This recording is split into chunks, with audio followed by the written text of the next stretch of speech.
તો 8મા પગાર પંચને લઈને અત્યારે બહુ જ મોટી હલચલ મચી છે અને એના કારણે એક જબરજસ્ત ચર્ચા શરૂ થઈ ગઈ છે. આ એવો મુદ્દો છે જે કેન્દ્ર સરકારના લાખો કર્મચારીઓ અને પેન્શનરો સાથે જોડાયેલો છે, એટલે સ્વાભાવિક છે કે બધાનું ધ્યાન એના પર જ છે.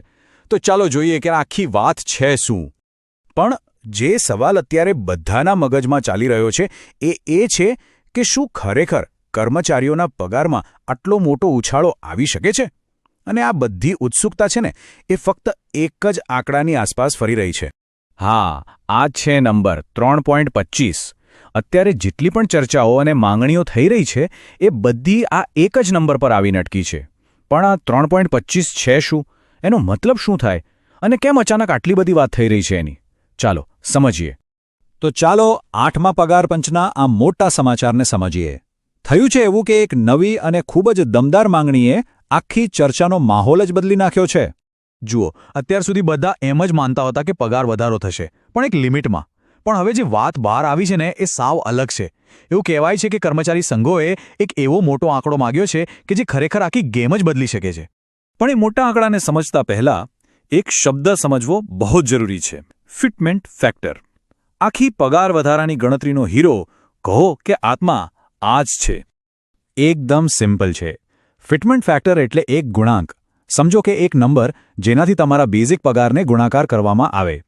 જ્યારે નવું પગાર પંચ આવે ત્યારે તમારો જે જૂનો બેઝિક પગાર હોય એને આ ફિટમેન્ટ ફેક્ટરથી ગુણી નાખવાનું. બસ, જે જવાબ આવ્યો એ તમારો નવો બેઝિક પગાર. એટલે જ આ ફેક્ટર કેટલો છે એના પર બધો દારોમદાર છે. હવે જરા જુઓ કે આ કેટલો મોટો ફરક છે. 7મા પગાર પંચમાં ફિટમેન્ટ ફેક્ટર હતો 2.57 અને હવે 8મા માટે માંગણી શું છે? સીધી 3.25. આ કોઈ નાનો મોટો વધારો નથી, આ તો સીધો કૂદકો છે. આ આંકડો આખી સેલેરીનું ગણિત જ બદલી નાખશે. પણ સવાલ એ છે કે ભાઈ, અચાનક આટલો બધો વધારો કેમ માંગવામાં આવી રહ્યો છે? શું કારણ છે એની પાછળ? તો એના પાછળ કેટલાક બહુ જ સાચા અને પ્રેક્ટિકલ કારણો છે. જુઓ, સૌથી પહેલું કારણ તો છે મોંઘવારી, જે રોકેટની જેમ વધી રહી છે. પછી બીમારી પાછળના ખર્ચા પણ વધ્યા છે અને બાળકોની સ્કૂલ ફી એ તો પૂછો જ નહીં.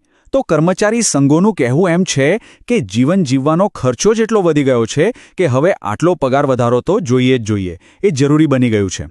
અને આ માંગ કોઈ નાની મોટી સંસ્થા નથી કરી રહી.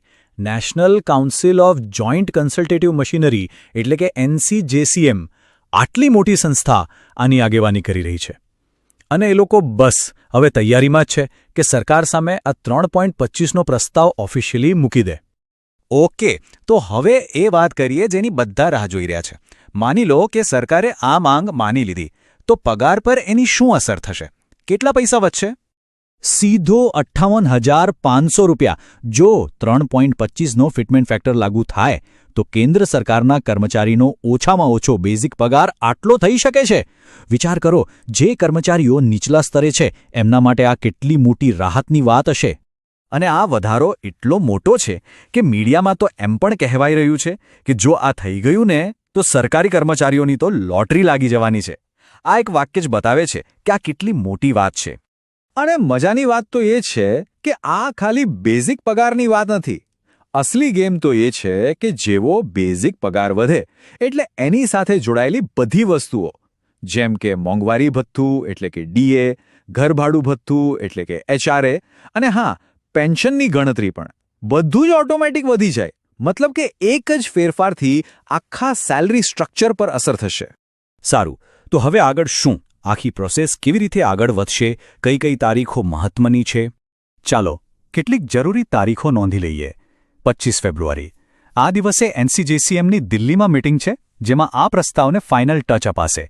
પછી છે 16 માર્ચ. આ છેલ્લી તારીખ છે જ્યારે બધા સૂચનો કમિશનને મોકલવાના છે.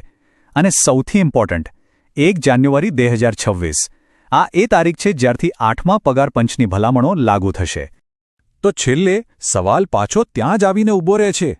કર્મચારી સંઘોની માંગ તો જોરદાર છે, પણ શું સરકાર આ 3.25ની માંગણી માની લેશે? શું આટલો મોટો વધારો શક્ય છે?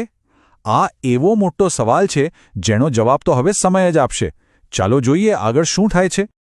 લેટ્સ અપડેટ 13 સાથે જોડાયેલા રહો. સાચા સમાચાર, સરકારી અપડેટ અને મહત્વપૂર્ણ માહિતી માટે ચેનલને સબસ્ક્રાઇબ કરો અને બેલ આઇકોન દબાવવાનું ભૂલશો નહીં. Stay update, stay smart.